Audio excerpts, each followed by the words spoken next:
Before I took this class, I thought that education was just for teaching content. Now I know the importance of multicultural education. Multicultural education in the classroom should create equal opportunities for each student, a safe environment, and should make each student feel like they matter. The role of multiculturalism in society is to create people who model social justice. My beliefs regarding multicultural education will impact my future practice by acting as a guide for the decisions I make in the classroom.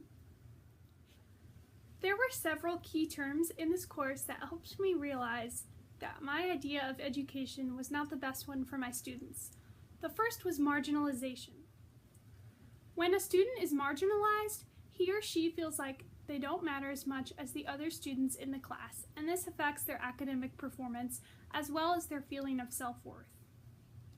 Another idea that struck me from this course is the idea of the hidden curriculum. The hidden curriculum are the unspoken set of rules that students are expected to follow in the classroom. I had never thought about how we send messages to students without even knowing. This is another way that students can feel like they don't matter as much, and we don't even know that we're sending these messages. As a teacher, I want to be aware of the messages I'm sending so that my students do not feel marginalized. Another term that struck me in Chapter 1 is ethnocentrism. Ethnocentrism is the inability to view other cultures as equally viable alternatives for organizing reality. As a teacher, I have to make sure that I see all cultures as valuable. I also have to be on the lookout for students who are ethnocentric themselves.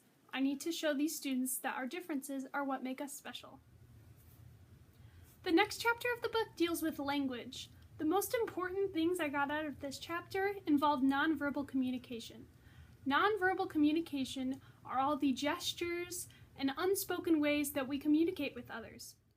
Nonverbal communication is important because sometimes we send a message we don't mean to send by letting a student see a certain facial expression. Sighing when a student gets a question wrong or crinkling your nose when you get close to a student with smelly body odor sends the student a clear message and makes them feel like they don't matter as much. Another important part of this chapter is eye contact, a specific aspect of nonverbal communication. If you don't give students eye contact, you have less of a connection and convey that they aren't worth as much. Eye contact shows that you care. Another language term is Standard American English. This is the acceptable written language that is typically found in grammar books, although few individuals speak formal Standard English. Black English, also known as Ebonics, is one of the best known dialects in the United States. It's controversial because schools try to ban it because it's often spoken by African Americans and is not Standard American English. The idea is that people who speak Ebonics are less intelligent, but this is not true. We should honor students' home language while still teaching them Standard American English. Another thing I've learned about diversity is that students can be diverse in terms of where they come from. Students can come from rural, suburban, or urban areas. An urban area is a large city with a large population. The schools are very diverse in terms of ethnicity and race, and students can often be from low-income families, meaning the parents may not have as much time to support their kids due to working several jobs. Suburban areas is the area right outside of a city. The schools are known for being high quality, and there is low diversity as a lot of people who live in suburban areas are white. They're also upper middle class families, meaning the parents must have a lot of time to help out their students. In rural areas, there are fewer people.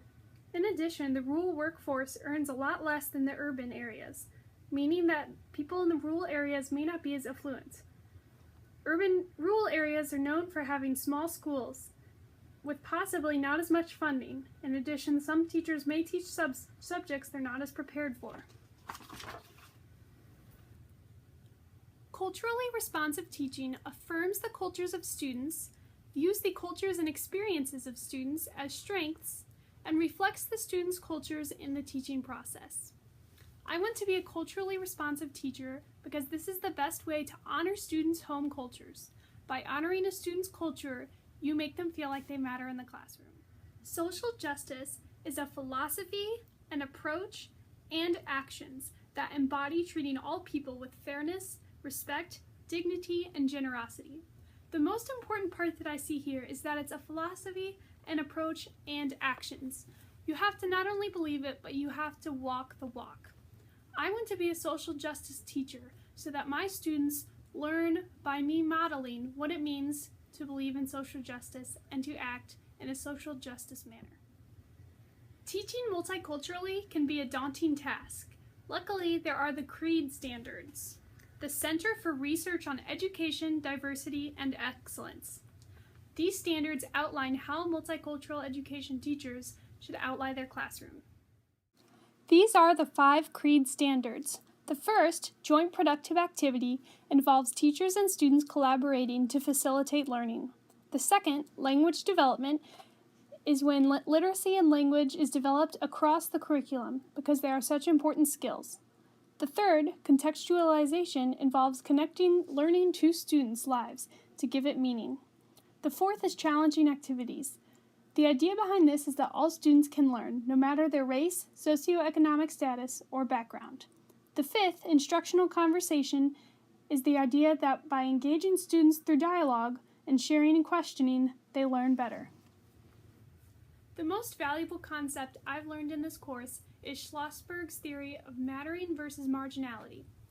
Marginality is when a student feels a sense of not fitting in and they feel like they don't matter. Mattering is when a student receives attention and they feel appreciated and important and they feel like they belong in the classroom. This theory will guide my practice because I believe that if students don't feel like they matter, then they can't learn as effectively, and the students who are marginalized are at a disadvantage for learning. Teaching multiculturally is not going to be easy, and I can't let my biases get in the way. I have to not give females an advantage just because of their gender. I can't assume that minority students aren't as smart just because they're a minority. And I can't assume that students from a rural area are farmers.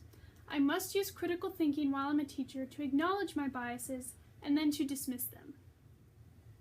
I'm excited to begin my career as a teacher who models social justice. My only concerns are of administrators and parents who aren't as supportive of the multicultural education approach.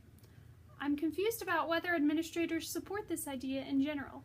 I'd like to find out more about that.